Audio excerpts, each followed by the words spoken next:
Boa noite.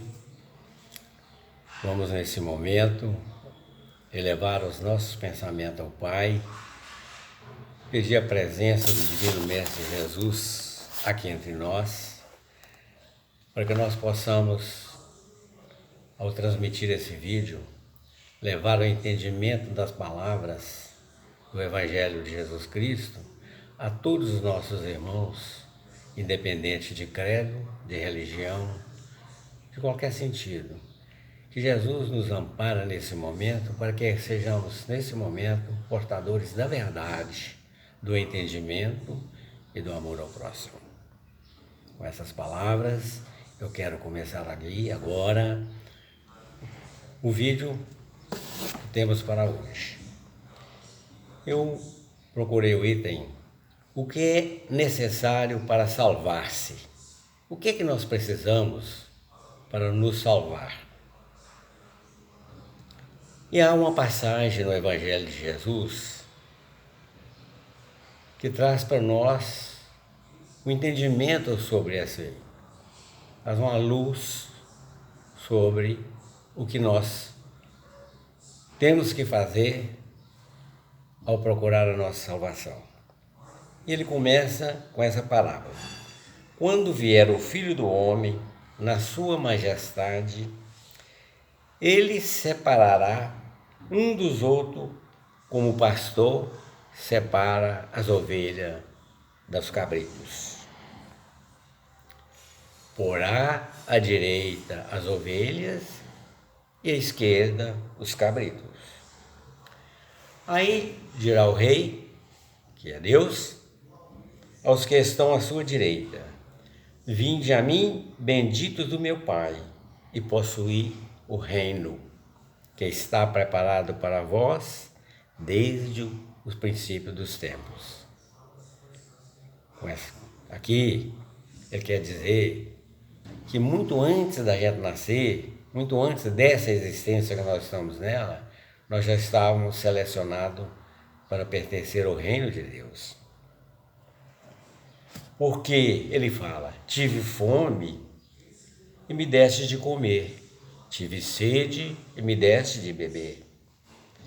Era hóspede, recolheste-me. Estava nu, cobriste-me. Enfermo, visitaste-me. E no caso, vieste me ver. Então, eles responderão ao justo dizendo: Senhor. Então o justo vai responder dizendo: Senhor, quando é que nós te vimos com fome e te alimentamos, com sede, nu e te vestimos, enfermo e visitamos, ou no cárcere e fomos te ver? Aí ele responde: toda vez que vocês fizeste isto a um dos menores, dos mais pequenos dos meus irmãos, foi a mim que fizeste. Então também ele falará a mesma coisa para os que estão à sua esquerda: apartai-vos de mim, malditos, porque tive fome e não me deste de comer, tive sede e não me deste de beber. Era hóspede, não me recolheste, estava nu e não me vestiste,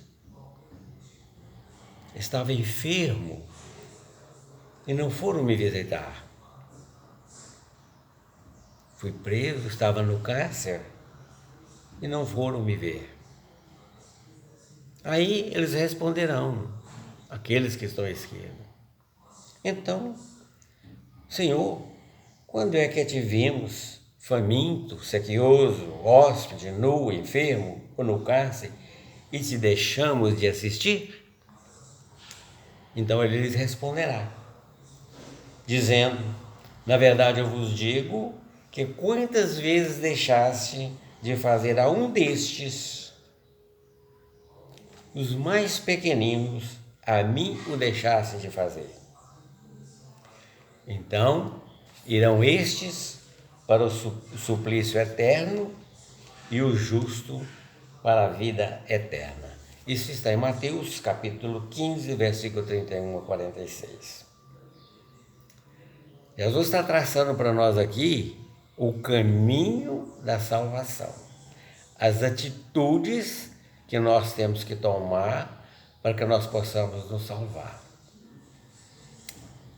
E também, na passagem do bom samaritano, ele dá também para nós um exemplo. Quando o bom samaritano, quando o doutor da lei, para tentar Jesus, pergunta para ele: mestre, o que hei eu de fazer para entrar de posse da vida eterna? O que eu tenho que fazer? Qual é a minha atitude? O que eu posso fazer para ter a vida eterna? E Jesus lhe responde: o que está escrito na lei? E ele responde: amarás o Senhor teu Deus de todo o teu coração, de toda a tua alma e de todas as tuas forças e de todo o teu entendimento, e ao próximo como a ti mesmo. Jesus respondeste bem. É isso aí. Mas ele, querendo tentar, ou Jesus querendo, faz uma outra pergunta: mas quem é o meu próximo? Aí Jesus responde para ele naquela palavra do bom samaritano: Eis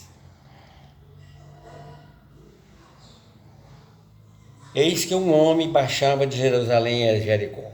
Um homem ia sair de Jerusalém para Jericó.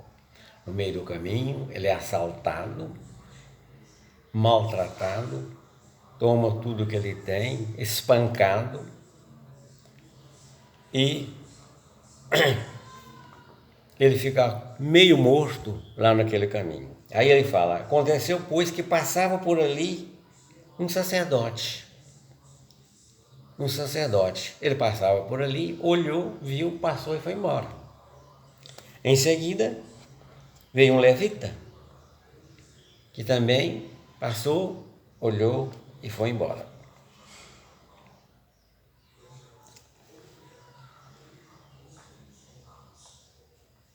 E vendo, mas logo depois veio um samaritano, que ia ao seu caminho. Chegando perto dele, ele pegou, tratou, passou azeite na ferida dele, teve compaixão daquele homem. Com misericórdia, colocou ele no seu animal, ele levou até uma hospedaria e chegou lá, falou com o estalajadeiro, com o dono da hospedaria: cuida dele, está aqui 2 denários. E quando ele recuperar, se você gastar mais do que isso, eu te restituirei, eu te voltarei, eu te pagarei, porque você gastará mais do que isso. Aí ele vai embora e Jesus pergunta para ele assim: para você, quem é o próximo desse homem? Ele responde: é o samaritano. Aquele que usou de misericórdia para com ele. Ele nem fala que é o samaritano. Porque para o judeu, o samaritano era um herege. Era uma pessoa fora da lei, fora da religião. Era uma pessoa que nem o judeu gostaria de conversar com eles, nem tinha nenhum contato com esse pessoal. Mas ele fala assim: é aquele que usou de misericórdia para com ele. O sacerdote, aquele que era encarregado do culto, passou, olhou e foi embora. O levita, que é encarregado do templo, que foi separado por Moisés, quando Moisés repartiu as terras na margem do Jordão, quando eles voltaram do Egito, depois da escravidão, que eles ficaram 400 anos na escravidão no Egito, e ficaram 40 anos no deserto até chegar à margem da Palestina, e ali à margem do Jordão ele colocou as 12 tribos de Israel, menos as 11 tribos, menos a tribo dos levitas, porque os levitas eram encarregados da religião, do templo, do dízimo, de fazer a caridade. Essa é a função deles. Mas ele também viu, passou e não socorreu o samaritano. Eu estou querendo mostrar e colocar, né, que nessas passagens Jesus está sendo claro, aberto para nós, mostrando qual é o caminho que nós devemos ter. Então o que é que nós chegamos à conclusão? Que toda a moral de Jesus, tudo aquilo que Jesus coloca para nós, ele resume na caridade, na humildade. Ou seja, nas duas virtudes contrárias ao egoísmo e ao orgulho. Meu pior mal, o que mais nos leva à nossa perdição é o nosso orgulho, é o nosso egoísmo, a falta de amor ao próximo. E em todos os ensinamentos que Jesus coloca para nós, essas duas virtudes é o caminho da felicidade eterna. Aí Jesus está mostrando para nós, né, que a caridade e a humildade é o caminho que nós temos que seguir para ter a nossa salvação. Através desse, combatendo o nosso orgulho, combatendo o nosso egoísmo. E ele fala mais quando ele diz assim: bem-aventurado os pobres de espírito, aqueles que são humildes, porque deles é o reino do céu. Você tem que ser humilde, ter humildade, porque esse é o caminho que vai te levar ao reino dos céus. Bem-aventurado os que têm o coração puro, bem-aventurados mansos e pacíficos, e bem-aventurados misericordiosos. Jesus está colocando para nós a nossa atitude, o nosso comportamento, o que devemos fazer.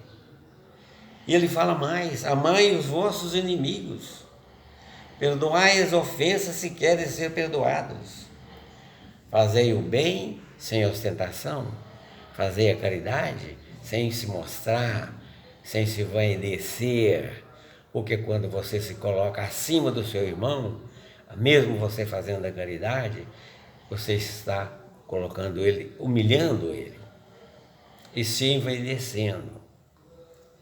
Por isso ele fala: fazei a caridade sem ostentação, julgai a vós mesmo antes de julgar os outros. A humildade, a caridade, eis o que não cessa de recomendar. Sempre ele está nos recomendando a humildade, a caridade, a fraternidade, né? Sempre está a beneficência, né? O amor ao próximo. São as atitudes, é que ele está sempre e não só nos recomenda, né? Ele mesmo dá o exemplo, ele próprio dá o exemplo disso. E que o orgulho, o egoísmo, ele não cansa de combater isso. Toda hora, em todos os momentos do Evangelho, Jesus está mostrando para nós, né? Ressaltando o amor ao próximo, ressaltando, né, a fraternidade com as pessoas, né? Ressaltando a humildade das pessoas que são seguidores de Jesus. E ele dá o exemplo mostrando para nós isso aí. Combatendo o orgulho, o egoísmo, a maledicência, os preconceitos. Tudo isso ele está mostrando, ele está nos combatendo isso e mostrando o caminho. Aí está o caminho da nossa salvação. Isso aí é o que é necessário para que nós possamos nos salvar. Jesus não falou conosco que você precisa de ir no culto, numa religião, que você precisa participar de uma cerimônia religiosa para você ter a sua salvação. Ele não falou que você tem que dar o dízimo para ter a sua salvação. Não é esse o caminho. Ele não falou que você tem que pertencer a uma agremiação religiosa. A salvação está nas nossas atitudes, no nosso comportamento, porque nós somos herdeiros de nós mesmos. Nós estamos semeando e vamos colher. Tem um provérbio popular que fala: quem semeia vento, colhe tempestade. Né? Esse é um provérbio popular. Mas aí que está o exemplo. Aí que está. Jesus, mais do que recomendou a caridade, ele põe claramente, em termos explícitos, ele coloca para nós de maneira explícita que esta é a condição única e absoluta da felicidade futura. Não há outro caminho. Não é participando de culto, não é rezando, não é participando de festas, de cerimônias religiosas. Porque se fosse isso, ele tinha dito para nós. Mas ele não. Ele coloca a caridade como uma condição absoluta, uma condição primordial para a nossa salvação. Aqui eu estou lembrando uma piada, uma coisa de um sacerdote na Igreja Católica que assumiu uma paróquia numa cidade recente, um sacerdote novo, pouco tempo, o outro tinha morrido, o bispo mandou ele para a cidade lá para assumir a paróquia. Ele lá, então chegando, vai mandar uma correspondência para o bispo, né? Dessa, chega na praça, tinha 3 garotinhos lá brincando. Ele chega e pergunta para o garoto assim: meu filho, onde é o caminho do correio? O menino falou: padre, o senhor desce essa rua aqui, na segunda rua, o senhor vira a esquina, e lá mais ou menos assim, umas 10 casas está o correio. O correio é lá. Eu falo: meu filho, Deus te abençoe, muito obrigado e tal. Agora domingo é dia da missa, você vai lá, que eu vou te mostrar o caminho do céu. Ele disse: padre, tomar banho? Se o senhor não sabe o caminho do correio, como é que o senhor vai saber o caminho do céu? Mas o padre sabe o caminho, sabia e sabe o caminho do céu.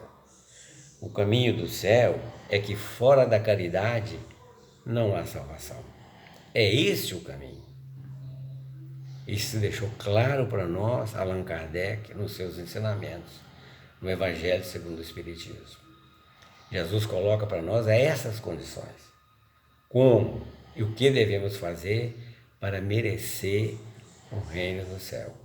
Através da caridade, do amor ao próximo, combater o nosso egoísmo, combater o nosso orgulho. Aí está o caminho do céu. Aos meus irmãos da Casa Espírita, as pessoas que ouvirem esse vídeo, não vai aqui crítica a nenhuma religião.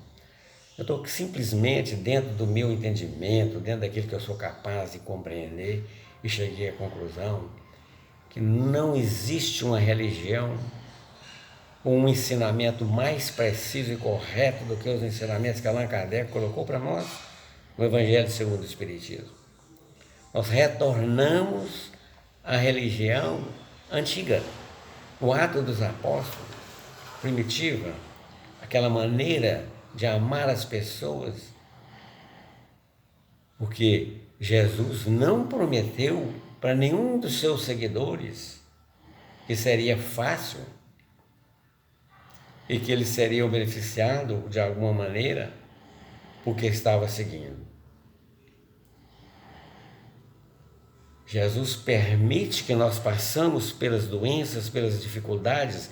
Ele não quer, ele não determina. Deus não quer e não determina que você vai ter que passar por isso. Mas ele permite que nós passamos para que nós possamos aprender, né? Pelos nossos erros, pelas nossas faltas, para que nós possamos ter uma evolução espiritual.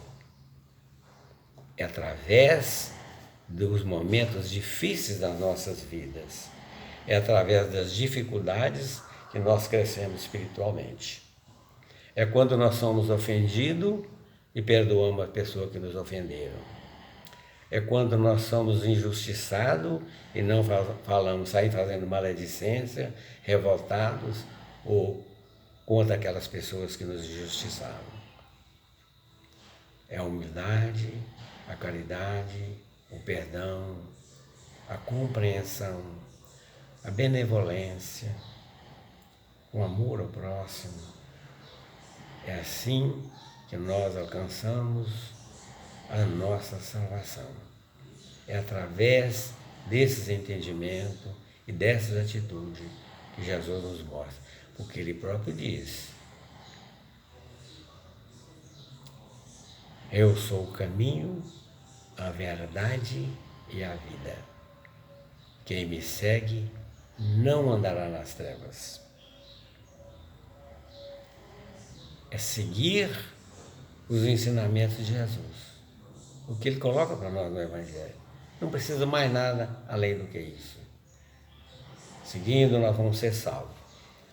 Meus irmãos, então nesse momento eu quero agradecer a Deus a oportunidade de estar falando, colocando esse vídeo e pedir que traz para todos nós, nessa noite de hoje, muita paz, muita tranquilidade, que cada um de nós possamos deitar e dormir com a nossa consciência tranquila e com a presença dos Espíritos de luz e da Nossa Senhora, Mãe de Jesus, que possa estar nos protegendo durante o nosso sono. Que Jesus nos proteja, nos abençoe hoje e sempre, assim seja.